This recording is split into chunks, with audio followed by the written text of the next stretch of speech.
چرا ازم خوشت نمیاد؟ خوشم بیاد؟ کدوم خری گفته باید خوشم بیاد؟ طبق چه قانونی باید خوشم بیاد؟ چرا همچین سوال احمقانه ای میکنی؟ داری از دوست داشتن حرف میزنی. وقتی باهات حرف میزنم نزدیکم وایسا پسر. سرت بالا باشه لعنتی.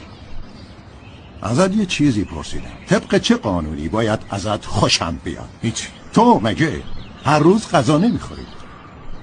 وقتی سوال میکنم جوابمو بده. پس یا سوخته تو وقتی خونه منی آخر جملات یک کلمه قربان اضافه کن. بله قربان. هر روز غذا میخوری؟ بله قربان. سخت بارش سرت هست؟ بله قربان. لباس تنت داری؟ بله قربان. به نظرت دلیلش چیه؟ شمایی. لعنتی، اینو که خودم میدونم، ولی دلیلش چی میتونه باشه؟ چون منو دوست داری؟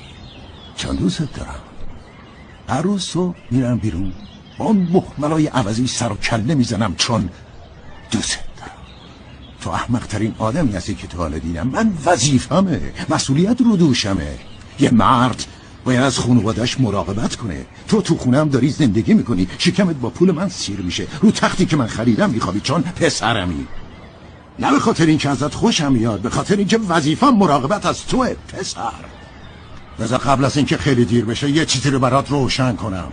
لزومی نداره ازت خوشم بیاد. آقای رند به خاطر اینکه ازم خوشش میاد بهم حقوق نمیده، بهم پول میده چون بهم بدهکاره. من هر کاری که وظیفم بود برات انجام دادم، بهت زندگی دادم.